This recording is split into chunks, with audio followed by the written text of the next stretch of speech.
The judge's gavel cracked like a whip, but his words cut deeper.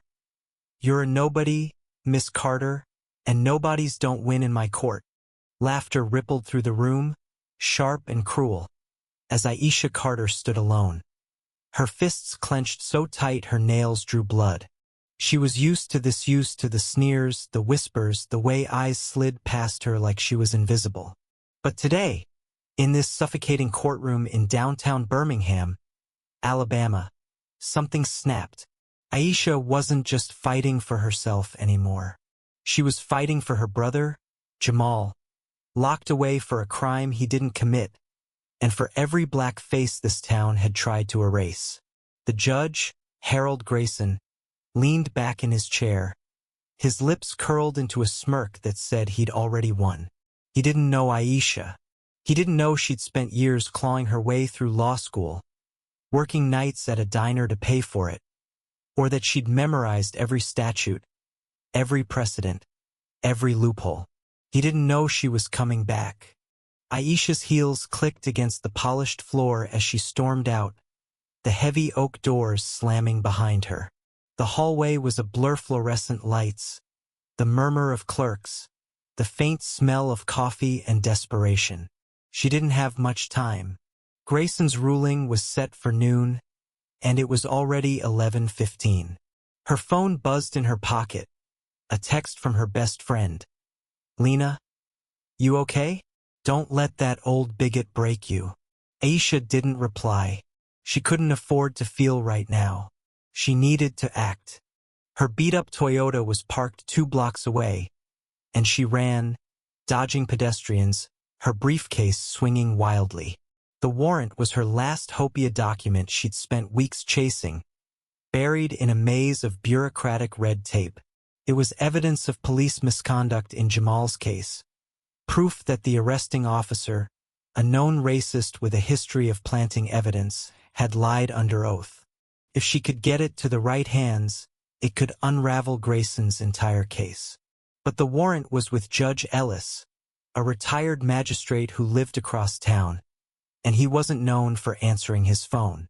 The drive was a haze of honking horns and near misses. Aisha's mind raced faster than the car. She thought of Jamal, barely 19, his wide grin and dreams of opening a barbershop.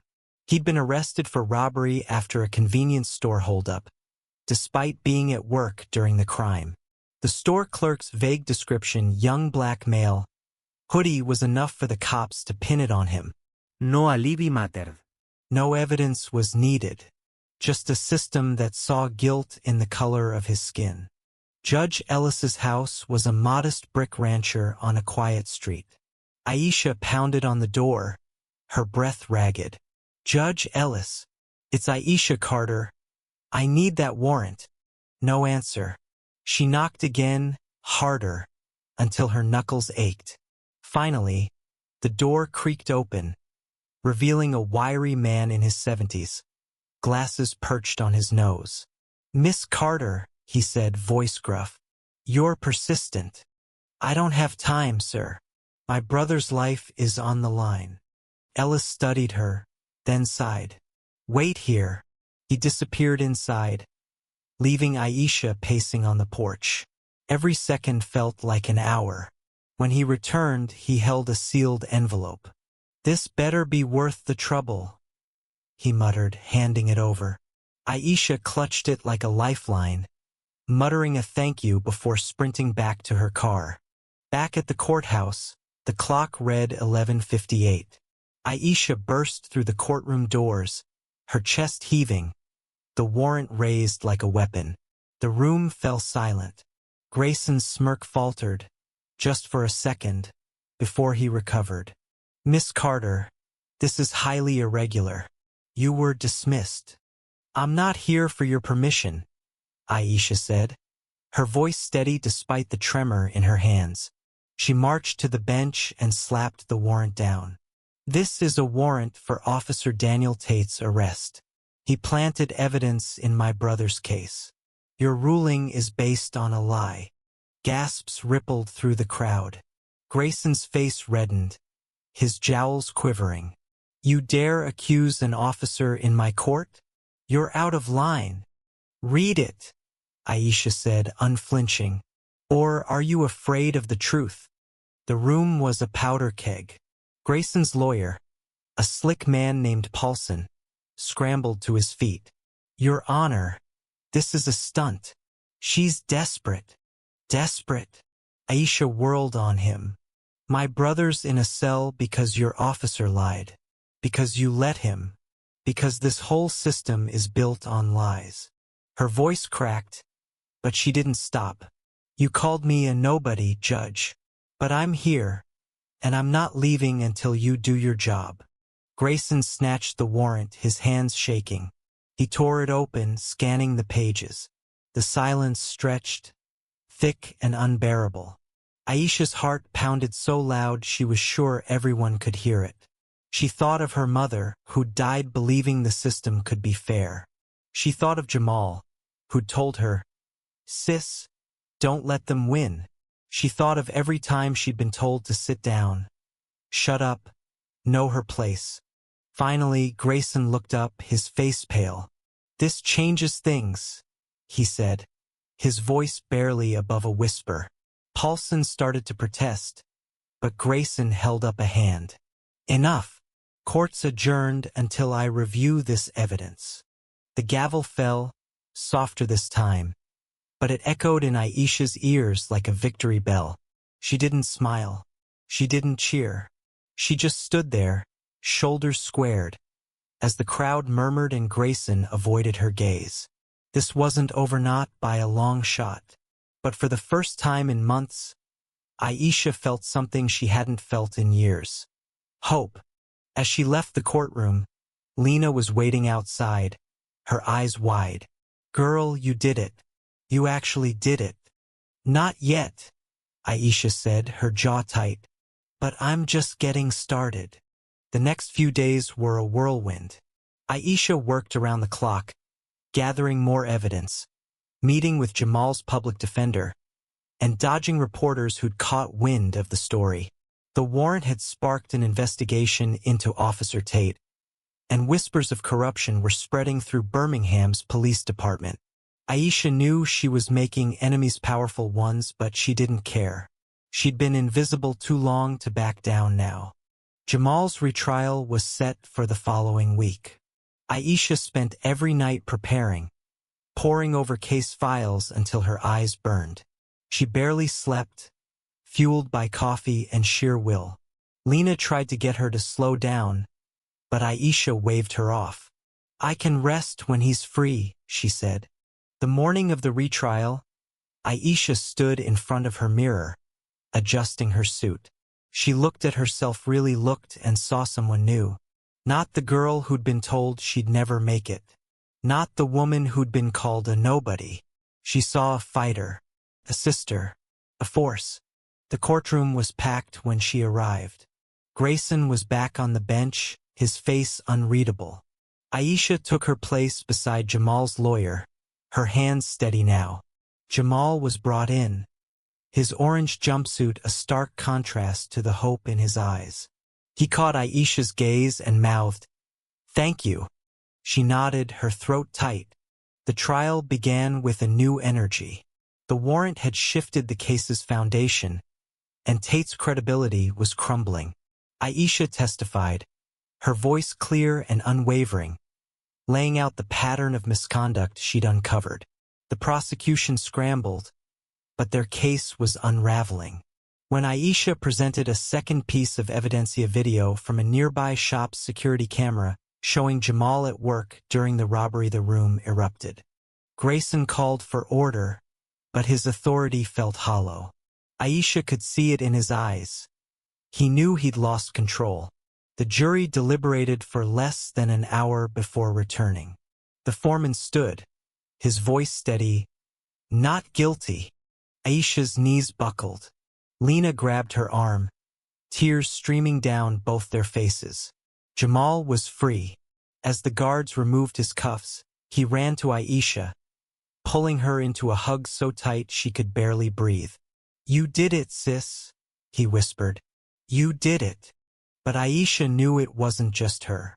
It was every person who'd ever been dismissed, every voice silenced, every life deemed unworthy. She'd fought for them, too. As they left the courthouse, the sun was high, casting long shadows on the steps. Reporters swarmed, but Aisha ignored them. She looked at Jamal, at Lena, at the warrant still tucked in her briefcase. This was bigger than one case, bigger than one courtroom. It was a spark, and Aisha was ready to set the world on fire. The courthouse steps felt different under Aisha's feet as she walked down them, Jamal at her side. The air was thick with the chatter of reporters, their cameras flashing like vultures circling a fresh story. Aisha shielded her brother, her arm around his shoulders, guiding him through the chaos. She wasn't just protecting him from the lenses. She was shielding him from a world that had already tried to break him. The victory was sweet, but it was fragile, and Aisha knew the fight was far from over. Back at her small apartment, the celebration was quiet. Lena brought over a homemade pound cake, and Jamal, still in disbelief, kept touching his wrists where the cuffs had been. "Feels like a dream," he said, his voice soft. Aisha smiled, but her mind was already racing ahead. The warrant had exposed Officer Tate, but it had also peeled back the curtain on a system rotten to its core. Birmingham wasn't unique. Every city had its Graysons, its Tates, its courtrooms where justice was a privilege, not a right. Over the next few weeks, Aisha became a reluctant symbol. The story of her storming Grayson's courtroom with a warrant spread like wildfire. Local news ran segments, calling her the nobody who fought back. Activists reached out, asking her to speak at rallies. Social media buzzed with hashtags "Justice for Jamal, Nobody Fights." Aisha hated the attention, but she couldn't ignore the opportunity. If her voice could amplify others, she'd use it. She started small, meeting with community organizers in church basements and rec centers. She listened to stories that echoed her own family's torn apart by false charges, lives derailed by prejudice disguised as law. There was Marcus, a father of 3, serving time for a crime with no physical evidence. There was Tasha, a teenager profiled and arrested for looking suspicious near a gas station. Each story fueled Aisha's resolve, but they also weighed on her, heavy as stones. Her first big test came when she was invited to a town hall meeting at City Hall. The room was packed: activists, politicians, police union reps, and everyday citizens, all eyeing each other like rival gangs. Aisha stood at the podium, her notes crumpled in her pocket. She didn't need them. She spoke from the gut, her voice raw with the memory of Grayson's sneer and Jamal's handcuffs. "I'm not here to make you comfortable," she began, her eyes scanning the crowd. "I'm here because my brother was called a criminal before he could even speak. Because I was called a nobody in a courtroom that's supposed to stand for justice. How many of you have felt that? How many of you have been told you don't matter?" The room was silent, then erupted. Some clapped, others shouted objections. A police union rep stood up, his face red. "You're attacking law enforcement. Officers like Tate are the exception, not the rule." Aisha didn't flinch. "If Tate's an exception, why is my brother free only because I fought? Why are there hundreds of Jamals still behind bars?" The crowd murmured, some nodding, others shifting uncomfortably. She pressed on. "This isn't about one bad cop. It's about a system that lets bad cops thrive. That lets judges like Grayson call people like me nobody and sleep soundly at night." The town hall stretched late into the evening, arguments flying like sparks. Aisha didn't win. Everyone over some walked out, muttering about troublemakers, but she saw glimmers of change. A councilwoman approached her afterward, promising to push for a review of local arrest records. A young reporter slipped her a card, whispering, "Keep going. We're watching." But the spotlight came with shadows. Aisha started getting threats, anonymous calls. Letters slipped under her door. Watch your back, nobody. She didn't tell Jamal or Lena, not wanting to worry them, but she started double-checking her locks at night. The pressure was relentless, and doubt crept in. Was she strong enough to keep this up? Could one woman really change anything? Then came the rally. It was organized by a coalition of activists, held in a park near the courthouse. Aisha was nervous. Public speaking wasn't her strength, but she couldn't say no. The crowd was bigger than she'd expected, 100 strong, holding signs that read, "Justice Now" and "End the Bias." She stepped onto the makeshift stage, her heart pounding. 2 months ago, I stood in a courtroom and heard a judge call me a nobody, she said, her voice carrying over the crowd. He thought that would stop me. He thought I'd shrink, disappear, give up. But I'm here, and so are you. Cheers rose, loud and fierce. This isn't just about me or my brother. It's about all of you's very person who's been judged by their skin, their name, their zip code. We're not nobodies.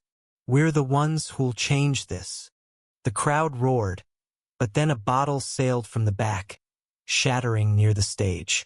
A group of counter-protesters, faces twisted with anger, started chanting, "Go home!" Aisha froze, her pulse racing. Security moved in, but the tension was electric. She could feel the crowd's fear, their anger, their hope teetering on the edge. She grabbed the mic again. "We're not going anywhere," she said, her voice steady despite the chaos. "They want us to scatter, to shut up, to stay small. But we're bigger than their hate. We're louder than their lies." The crowd surged forward, chanting her words back to her. The counter-protesters were drowned out, their voices fading as the rally pushed on. That night, Aisha couldn't sleep. The rally had been a turning point, but it had also shown her how deep the divide ran. She sat at her kitchen table, staring at a photo of her and Jamal as kids, laughing in their old backyard. She wondered what her mother would say now, if she'd be proud or terrified. Probably both. The next morning, Aisha got a call from Judge Ellis. He'd been following the news and wanted to meet. When she arrived at his house, he looked older, wearier. "You're stirring up a hornet's nest," he said, pouring her coffee. "But you're doing it right." He handed her a folder, more documents, this time about a pattern of misconduct in the police department, dating back years. "I've been sitting on this too long," he admitted. "Thought it wasn't my fight. But you're making it everybody's." Aisha spent weeks digging through the files, working with a small team of lawyers and activists. They uncovered a web of corruption, officers falsifying reports, judges looking the other way, prosecutors burying evidence. It was bigger than she'd imagined, and it scared her. But fear wasn't enough to stop her anymore. The breakthrough came when a whistleblower, a rookie cop named Sarah, reached out. She'd seen Aisha at the rally and wanted to help. Over late-night meetings in a diner, Sarah shared stories of pressure to play along with senior officers, to ignore planted evidence, to target certain neighborhoods. Aisha recorded every word, building a case that could shake the city. The final confrontation came in a new courtroom, this time with a different judge, Judge Torres, a woman known for her fairness. Aisha presented the evidence, her voice steady but her hands trembling.